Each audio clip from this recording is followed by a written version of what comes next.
What's going on, guys, and welcome back to another video, and welcome to your stimulus package update and daily news report for Thursday, December 23rd. We are just one day away from Christmas Eve, 2 days away from Christmas, and we have a bunch of updates. First, when is stimulus actually going to come? Are we going to see anything to the American people? We have news on that. We also have a little bit of an update on the stimulus package, what we could potentially see, and when this is ultimately going to come. Also, want to address that the FDA, they did approve another pill today, this morning, just a short while ago, so I will address that as well. And we have a lot of COVID news to get to as well. So, if you have any questions whatsoever, please ask your questions down in the comment section below. Here's what I can tell you. Right now, many people in Washington are saying that Biden's Build Back Better Act, this will be back.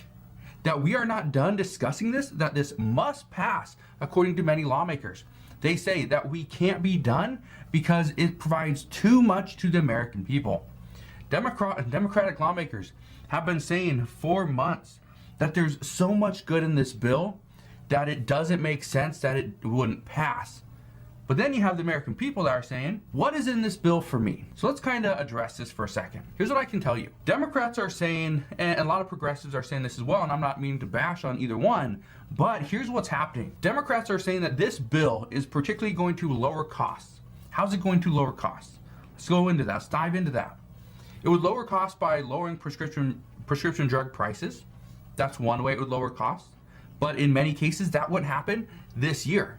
It would happen like 2023, 2024. So not immediately.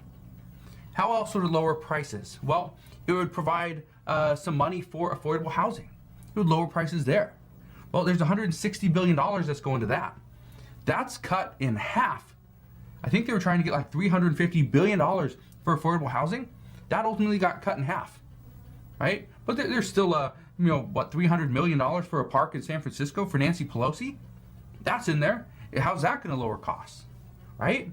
And so this is what Democrats have been saying is we're going to lower costs. But yeah, we're going to lower costs to families with children because the child tax credits are in there, which is going to provide income, provide money to families, which is great if you have children. But it's not going to do anything for seniors. The bill is going to actually provide some incentives for sending your child to daycare because there's these child care tax credits, right? That's in there. We also got universal pre-K, and that's also something that Senator Joe Manchin's pushing for as well, because that's going to lower costs also, because now instead of sending your child to daycare and spending, let's say, $50 a day for the daycare provider, now you get free child care because you're just going to send them to universal pre-K. And so that's where we're seeing this, we're going to help out the American people because we're going to lower costs. Well, that only works if you have children. That's the main benefit behind this bill, is if you have children. That's it. Now, reports do indicate that progressives are already putting together some form of legislation to get something done. They say that we need to create a new Build Back Better Act that would have the majority of Biden's legislation included. And reports also indicate that the revenue-raising side of this bill was almost secured. There are still a little bit of issues with it, for certain provisions, but the majority of it was secured. The issues came on the social spending side or aspect of this bill. So what does this mean moving forward? Here's what I can tell you. Multiple reports are saying that Democrats' new plan is to have something to move on within the first week in January. And get this. Some lawmakers, they want to be in Washington, be back on January 6th. The reason for that is because that would be the 1 year after the Capitol riots. So they want to be back because they want to show the American people that you can't force us out of our Capitol, that we will be there and we will fight for the American people. That's what they want to say. So that would be 2 weeks from today that they'd be back. Well, technically they're supposed to be off on recess until until January 10th. So got a little bit more time there. That would be 5 days early that they'd be coming back. So we'll see if they actually do that. If they do, I wouldn't anticipate anything really major happens within that first week, but who knows? We've been shocked before, but I don't anticipate we'll be shocked again. So here's what I can tell you. What will be in this bill? According to multiple reports this morning and yesterday, they're saying that the likely provisions included into this Build Back Better Act that could ultimately pass would be paid leave, universal pre-K, the child tax credit payments, and the Medicare expansion. Those are the 4 things that progressives, and mainly progressives, are going to push for. Well, here's what I can tell you. And you're probably wondering, well, why would Democratic leaders try to push through a bill when they know that Senator Joe Manchin won't support it? Here's what we are hearing, and this is what Senate Majority Leader Chuck Schumer has actually alluded to multiple times over the past few weeks, is Democrats are saying that they just want to put a bill on the floor, and they want, especially in the Senate, in order to get Senator Joe Manchin to go on record and say that he is against this bill. Because it's different. The lawmakers say it's different when you go to the media and say, I'm not going to support it. But when you go on record in the Senate and vote against the bill, because ultimately he could say he doesn't support it, but if it were to go to a vote, he would vote for it. Well, guess what? It's never gone to a vote because he's always said he wouldn't support it. So, here's the only problem with this thinking.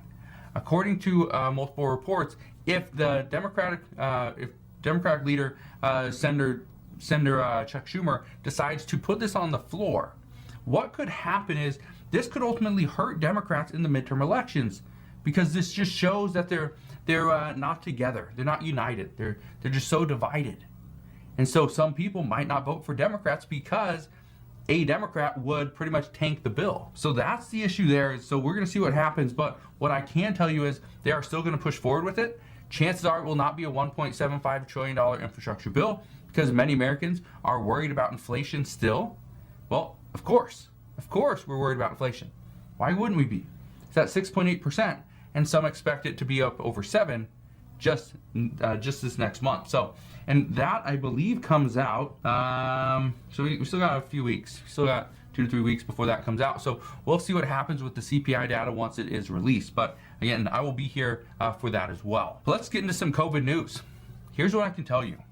The FDA has now authorized Merck's at-home antiviral COVID pill. Merck's pill has been shown to reduce hospitalizations by around 30%. And this comes just one day after the FDA authorized Pfizer's COVID pill as well. Now, this is seen as really good news because these are going to limit hospitalizations. And especially in times like we have today, this is big because hospitals are being overloaded. However, I just want to throw this out there, and I did this yesterday as well, there's going to be delays in getting either one of these pills because right now, the delay comes mainly from manufacturing and shipping. Those are the 2 main delays. Manufacturing is going to take the longest. Shipping is obviously going to, hinder getting this out as quickly as possible as well. But the good news is they have been authorized. Now, just to give you an idea, what's the difference between authorized and approved? Technically, the FDA approved the emergency use authorization for this. That's really all it is. Okay, the EUA. That's the emergency use authorization. That's pretty much what we got for the different vaccines as they started to be rolled out. We got the emergency use authorization. It didn't get full approval. Okay, so they still have some checking to do, things like that. But yes, it did get emergency use authorization simply because this is considered an emergency. We're still in this pandemic. So here's something else regarding COVID is yesterday Boston's mayor announced that Boston will now have a vaccine mandate for anybody ages 12 and older. Here's how this is going to work. This is interesting, and I want to know your thoughts on this because multiple big cities across the country are considering something very similar to this. The mayor stated that the goal here is to ensure everybody gets vaccinated. That's it. Just everybody gets vaccinated, and this is one of their ways to try to entice people, is to force them to get vaccinated in order to do certain things.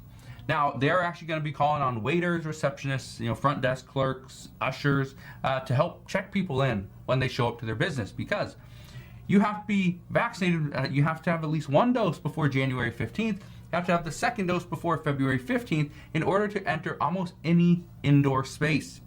New York, okay, they have quickly become a hotspot for COVID once again. They did break COVID case records again. They say that vaccine efficacy rate is dropping. And in New York City, they're actually offering $100 booster incentives for people to go get fully vaccinated. We also know that the COVID isolation guidelines could change very soon, according to the CDC. Currently, vaccinated people must quarantine for 10 days. Unvaccinated people must quarantine for 14 days. Now, Britain, and I don't throw this out there because I think this is kind of interesting what's happening, but Britain actually went from you had to quarantine for 10 days, and they lowered it down to 7 as long as you showed a negative test on day 6. Okay, think about that. Because the CDC states that you can still test positive after day 10. Let's say you're vaccinated or not, and we'll just use vaccinated, all right?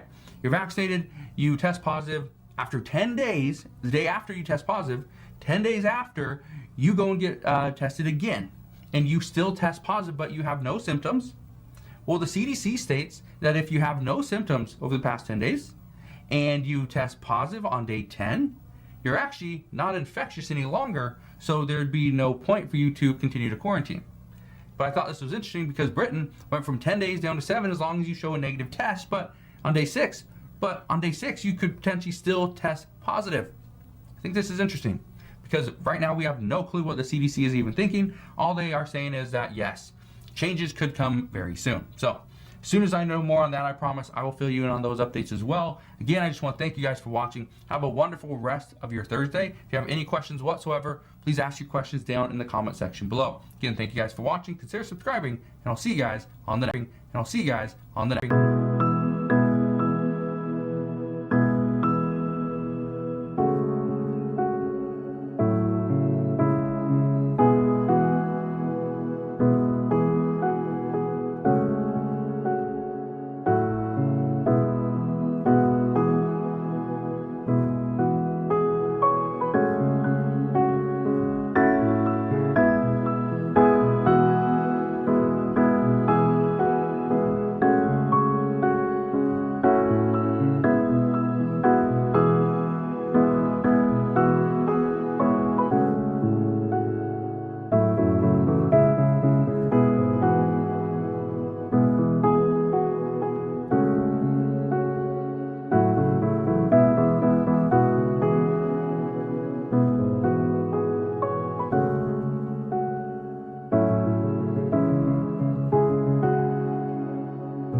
What's going on, guys, and welcome back to another video, and welcome to your stimulus package update and daily news report for Thursday, December 23rd.